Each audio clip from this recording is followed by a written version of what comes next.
स्वागत है आप लोग हमारे यूट्यूब चैनल पे। तो आज हम लोग वर्ग 6 के अध्याय 2 पूर्ण संख्या के बारे में जानेंगे। तो पूर्ण संख्या के गुण विधि को हम लोग जानेंगे। तो जैसे संवृत नियम, कर विनिमय नियम, साचार नियम, वितरण नियम, या जितना भी नियम होता है सभी नियम के हम लोग बारे में आज जानेंगे। तो सबसे पहले शुरू करते हैं हम लोग संवृत नियम। क्या है संवृत नियम? देखिए संवृत नियम में क्या होता है कि जब हम दो पूर्ण संख्याओं का योग एवं गुणनफल या गुना करते तो क्या होता है, वह एक पूर्ण संख्या ही प्राप्त होता है। जब दो पूर्ण संख्या जोड़ते हैं या दो पूर्ण संख्या को गुना करते थे, पूर्ण संख्या ही हमें प्राप्त होता है। सबसे पहले पूर्ण संख्या के बारे में बताते हैं। पूर्ण संख्या का 0 से लेकर अनंत तक होता है पूर्ण संख्या। तो ध्यान दीजिए क्या है संवृत नियम में, दो पूर्ण संख्याओं का योग एवं गुणनफल एक पूर्ण संख्या होता है। जैसे 5 क्या है, 5 एक पूर्ण संख्या है और 7 क्या है पूर्ण संख्या। तो 5 और 7 जोड़े कितना है 12। 12 भी क्या है पूर्ण संख्या है। 9 पूर्ण संख्या है और 6 भी पूर्ण संख्या है। दोनों को जोड़े तो कितना होगा 15 होगा। 15 भी एक पूर्ण संख्या है। तो जब दो पूर्ण संख्याओं का योग एक पूर्ण संख्या होता है, इसे क्या कहते हैं संवृत नियम कहते हैं। ये जोड़ में भी हो सकता है और गुना में भी हो सकता है। 3 गुने 7 भी, 3 और 7 पूर्ण संख्या, 21 भी एक पूर्ण संख्या है। 6 और 7 क्या है पूर्ण संख्या, तक 42 भी एक पूर्ण संख्या है। तो यह क्या हो गया संवृत नियम। जब दो पूर्ण संख्याओं का गुणनफल एवं योगफल क्या होता है पूर्ण संख्या ही प्राप्त होता है। लेकिन ध्यान इसमें घटाव और भाग नहीं होता है। घटाव और भाग संवृत नियम का पालन नहीं करे। जैसे देखिए 3 में से अगर 6 घटाएंगे तो कितना होगा -3 होगा। जो -3 क्या है पूर्ण संख्या नहीं है, यह पूर्ण संख्या नहीं है। अगर 3 में हम 6 से भागा देंगे तो क्या होगा 1/2, यह भी पूर्ण संख्या नहीं है। तो घटाव और भाग क्या होता है संवृत नियम का पालन नहीं करता है। क्या पालन करता है योग और गुणनफल संवृत नियम का पालन करता है। अब आते हम लोग क्रम विनिमय नियम पर। क्या क्रम विनिमय नियम? क्रम विनिमय नियम क्या होता है क्रम के विनिमय। यदि मान लो कि यदि a एवं b दो पूर्ण संख्या है, a एवं b क्या यदि दो पूर्ण संख्या हो तो ध्यान दीजिए योग के क्रम विनिमय नियम होता है वो गुना क्रम विनिमय नियम होता है। योग के और गुना के, इसमें भी जोड़ और घटाव और भाग क्या होता है क्रम विनिमय नियम का पालन नहीं करता है। योग ध्यान दीजिए घटाव एवं भाग क्या होता है क्रम विनिमय नियम का पालन नहीं करता, उसको बताएंगे। ध्यान दीजिए जैसे देखिए योग का क्रम विनिमय नियम, योग का क्रम विनिमय नियम का नियम क्या ध्यान दीजिए क्या है a + b बराबर b + a, a + b बराबर b + a। एक ही संख्या तो जो क्या होता है आगे क्रम उसका बदल जाता है, आगे वाला पीछे जाता है पीछे वाला आगे। जैसे देखो 5 + 7 बराबर क्या है 7 + 5। दोनों को जोड़ेंगे तो एक ही आएगा 7 × 5 12 ही होता है और 5 × 7 12 7 × 5 12, दोनों का योग कितना है 12 ही आ रहा है, दोनों सेम आ रहा है। जैसे 9 और 12 21 और 12 9 21, दोनों क्या होगा 21 होगा, दोनों सेम रहा है।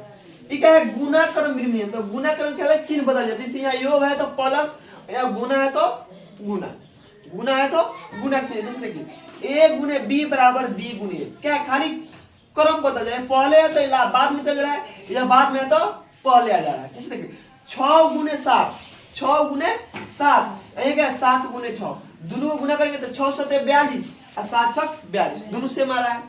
9 × 2 90 और 10 × 9 90, दोनों का क्या आ रहा है योग समान आ रहा है। और घटाव या भाग में देखते हैं जैसे देख लीजिए 5 - 3 बराबर 3 - 5, दोनों बराबर आएगा, बराबर नहीं। 5 में से 3 घटे कितना होगा 2 होगा। अब 5 3 में से 5 घटेगा -2 होगा, तो दोनों बराबर नहीं है। अगर हम लोग भाग में देखते हैं 4/2 बराबर 2/4, तो इसका मान कितना है 2 दूनी कितना हो जाएगा 4 हो जाएगा। अब 4 से 2 में भागा देंगे तो 1/2 होगा।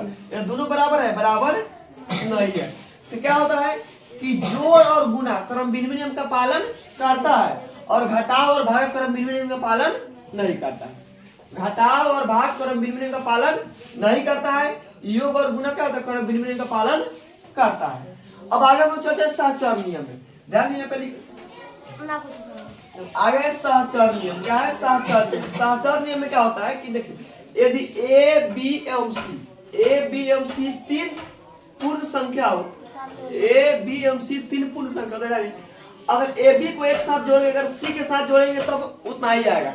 BC को एक साथ जोड़कर अगर A के साथ जोड़ेंगे तो उतना है। जैसे जैसे योग का सहचर नियम क्या है, योग के सहचर नियम होता है गुणा के सहचर नियम, घटाव और भाग इसमें भी नहीं होता है। योग के सहचर नियम कैसे देखिए, ए बी और सी, ए बी सी है, अगर बी सी को जोड़ के अगर ए में जोड़ेंगे चाहे ए बी को जोड़कर सी में जोड़ेंगे तो दोनों का मान क्या होता है, बराबर होता है, दोनों का मान क्या होता है, बराबर होता है। इसे योग का सहचर नियम कहते हैं, योग का सहचर नियम। इस ध्यान दिए 5 + 7 + 12, 5 + 7 + 12, 5 के 5 पहले कोष्ठ के ब्रैकेट के क्रिया होता है, कोष्ठ के तो पहले कोष्ठ 7 5 15 7 कितना हो गया 22, ये जोड़ेंगे तो 7 5 12 15 के 15, 22 और 5 कितना हो गया 27, 12 15 कितना होगा 27, तो दोनों का मान बराबर है यार।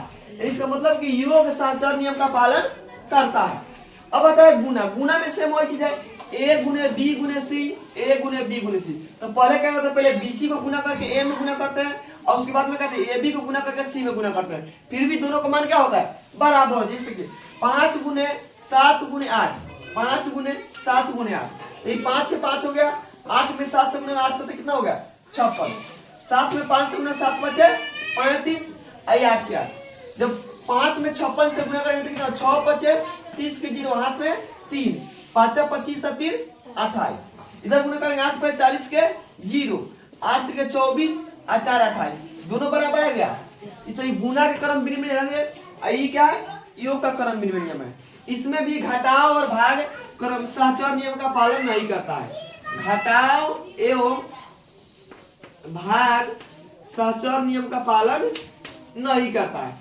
क्योंकि देखिए अगर 3 - 2 और -5, अगर इधर लिखेंगे 3 - 2 और -5 तो बराबर नहीं रहने, 3 में से 2 घटे कितना हो जाएगा 1 होगा, 1 और माइनस कितना हो गया 5, 3 के 3 है, -5 में से 3 घटेगा 3 बचे तो माइनस में 3 बचेगा, इधर कितना हो जाएगा -4 हो गया, इधर घटा के कितना 3 3 कितना हो जाएगा माइनस में प्लस होगा, तो 3 3 कितना होगा 6, ये दोनों बराबर है, बराबर नहीं है।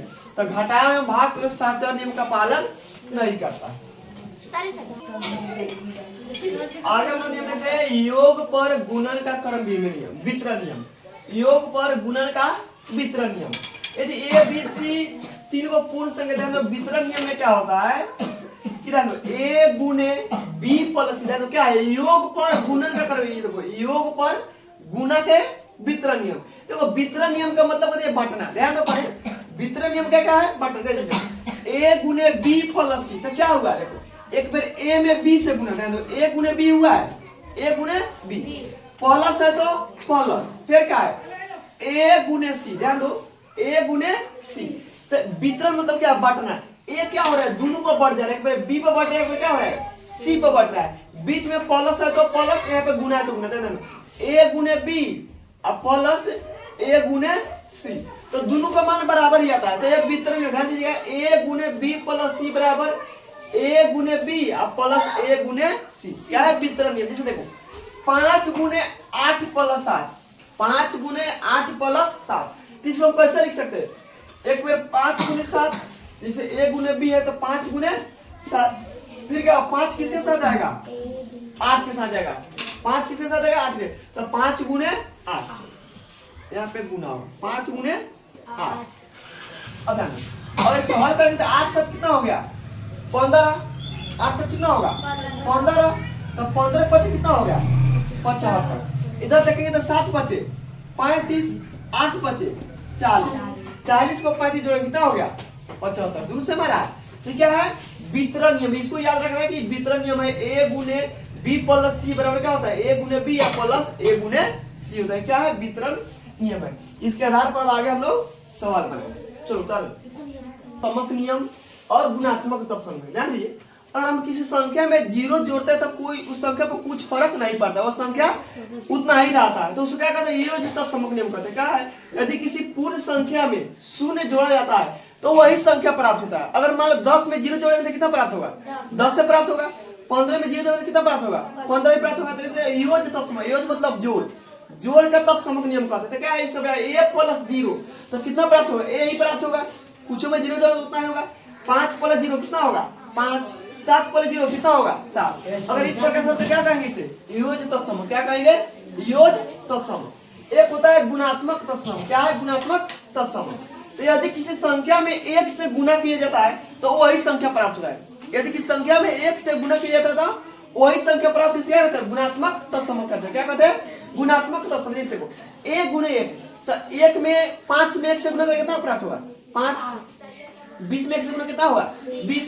किसी भी संख्या में 1 से गुना करेंगे तो वही संख्या प्राप्त होता है। उससे क्या कहते हैं गुणात्मक तत्सम कहते हैं। क्या कहते हैं गुणात्मक तत्सम। यानी यह 0 नहीं होगा। नहीं तो अगर किसी संख्या में 0 से गुना करेंगे तो सब क्या हो जाता है 0 हो जाता है। सब क्या हो जाता है 0 हो जाता है। तो गुणात्मक तत्सम कितना है 1 गुणे 1 बराबर है आयोज तत्सम 1 प्लस 0 बराबर 1 हो गया। चलो